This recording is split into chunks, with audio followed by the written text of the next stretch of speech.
Alex, welcome to the video. So today I'm gonna be doing a new kind of thing. It can be considered a book tag, but not really at the same time, because like I'm gonna be reciting classic book quotes, so like books that you would normally read in school. So I picked those kinds of books and then I took quotes from them, and then with those quotes I want to compare it to a modern YA book and explain why I decided to pick that book. So there's actually no questions at all. You kind of just interpret the quote yourself and then put it to a book. So if people like that idea, they can definitely do something similar. They can either use the same quotes I pick, or they can totally choose their own quotes from their more classic books that they picked from when they read from school. So that's what this is. So it's not necessarily a book tag, but it's close. So that's what I'm gonna do. So let's just get right into the first quote. It is universally acknowledged that a single man in possession of a good fortune must be in want of a wife. So the one I actually picked for that one was The Gentleman's Guide to Vice and Virtue by Mackenzie Lee. I thought of this book when I was reading that quote for this because he is a gentleman, he has some wealth, he has his parents' wealth, but he is bi and he's in love with his best friend Percy. So not necessarily in want of a wife. I don't know. That's just what made me think of it. It's also in the same time period as Pride and Prejudice in the 1700s about. So I don't know. I just thought of this book when I was reading it and I just found it kind of interesting. That is the book I'm going with. It seemed funny to me that the sunset from her patio and the one I saw from the back steps was the same one. Maybe the two different worlds we live in weren't so different. We saw the same sunset. The book I thought for this quote was Renegades by Marissa and Meyer. I thought of this one because they are in two different kind of world. One, they're renegades. They're the good guys. They're the superheroes who kind of saved the world. But then there's also the anarchists. And these two people, they're on each side and they somehow meet. So that quote just made me think of it. Honestly, The Outsiders was one of my favorite high school novels that I read. I actually read it twice. It was grade 9, I think we were assigned this book,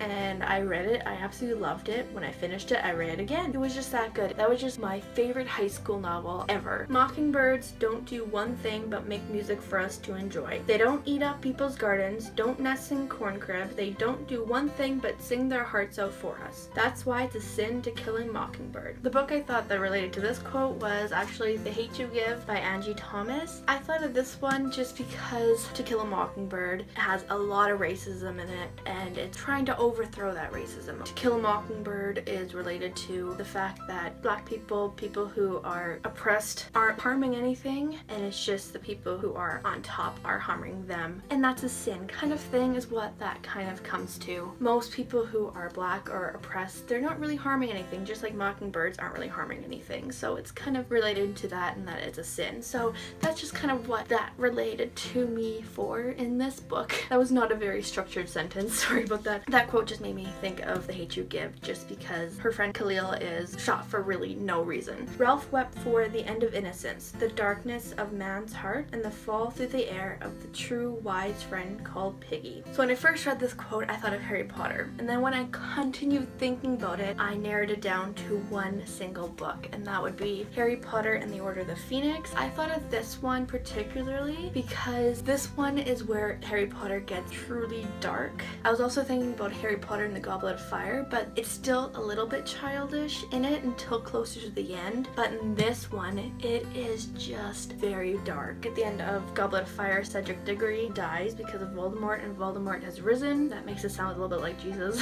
Voldemort has been brought back. In this one, it gets truly, truly dark with like Professor Umbridge being at the school now and all this stuff happening, and Voldemort being back, and Harry Potter just being very, very angry and having Voldemort in his mind. It's very, very dark, and definitely the innocence is lost in the Goblet of Fire, but like man's hate and everything just comes really, really to fruition in this book. So it just made me really think about Harry Potter, but then it made me think about when the innocence was really, truly lost in this series. So yeah, I decided to go with that one. I really went into more deepness than I really had to, but oh well. Some are born great, some achieve greatness, and some have greatness thrust upon them. So for this one, I actually have 3 books picked out. Some are born great, Some achieve greatness, and some have greatness thrust upon them. So I picked Percy Jackson for the Some Are Born Great because they are born demigods. They do end up achieving greatness on their own, but in reality they are able to achieve that by being born a demigod. So I decided to go with Percy Jackson for Some Are Born Great. I decided to go with Hunger Games for Some Achieve Greatness because Katniss doesn't necessarily need to volunteer for Prim when she is picked out of the reaping. But Katniss does volunteer, she does go into the game, she does win, and she does continue to win and overthrow the whole system of Panem. So I decided to go with Katniss and the Hunger Games for Some Achieve Greatness. And then again, kind of related to Percy, they do achieve their own greatness, but Harry Potter definitely has his greatness thrust upon him when Voldemort chooses to pick him as the one he wants to kill, and he's the one who has ended up made famous. Not necessarily himself, he is the one because he's the boy who lived. So yeah, I decided to go with that one. There are darknesses in life and there are lights, and you are one of the lights, the light of all lights. So for this one, I actually thought of Moxie by Jennifer Matthew.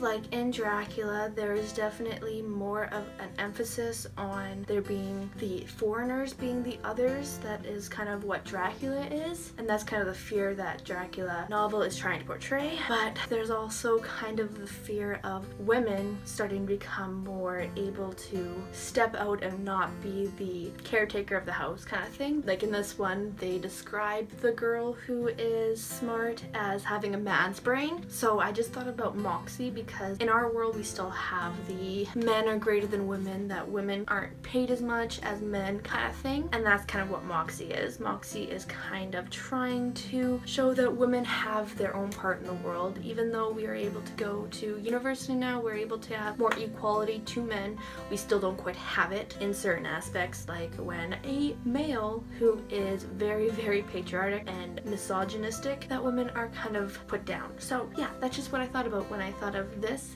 is that the main character Moxie is kind of the lights in the darkness of that book. So yeah, I have love in me, the likes of which you can scarcely imagine, and rage, the likes of which you would not believe. If I cannot satisfy the one, I will indulge the other. For this quote, I thought of The Female of the Species by Minnie McGinnis. The main character has a lot of rage in her. She also experiences love in this book, so she kind of feels both of them. Sorry if it's in a different spot. My camera ran out of space, so I had to get stuff off of it and put it on my computer, so that happened. This one, it definitely has the correspondence of the rage and love that this quote is saying. Here, she has rage against many men, but she also has love for one man. In a word, I was too cowardly to do what I knew to be right, as I had been too cowardly to avoid doing what I knew to be wrong. For this quote, I wasn't too sure what to go with, and then when I was looking at my bookshelves, I kind of came across this book and I was like, that kind of works. So I went with Forbidden by Tabitha Suzuma. So this one, it follows two people, they're siblings, and they end up falling in love with each other. I've heard it's a really heavy book, but this quote of being too cowardly to do what is right, but also too cowardly to avoid doing what's wrong, kind of just made me think about this because I haven't read the book yet, but I can see them having quite a conflict, trying to do what's right and not be together, but too cowardly also to avoid doing what's wrong. That is just the way with some people. They get down on a thing when they don't know nothing about it. For this one, I thought of If I Was Your Girl by Meredith Russo. I thought of this one just because there is a lot of people who get down on LGBTQ people and they don't understand it because they don't really learn about it. They're very, very ignorant. And in Huckleberry Finn, the ignorance is towards people who are black and they're slaves, and the ignorance of them also being human. They are human. They shouldn't be treated as slaves. They shouldn't be treated below white people. So yeah, this is the same thing. LGBTQ people shouldn't be treated any differently than other people. Me and you, we got more yesterday than anybody. We need some kind of tomorrow. Beloved is a very, very heavy novel. It follows a character who used to be in slavery and is now free. We had a lot of yesterday. We had a very, very long life in a short amount of time. And now we deserve a tomorrow. And that way, it kind of just made me think of The Book Thief by Marcus Zusak. Again, I haven't read this one, so it might not quite work with how it ends. I watched the movie. I cannot remember how this book ends, but it just made me think of people who experienced the Holocaust lost, they were slaved, they were put in camps where they were tortured, they were killed. So many bad things were done to them, and they had a lot of yesterday, and the very few people who were able to actually get free would want to get tomorrow. So that's just what this quote made me think of, was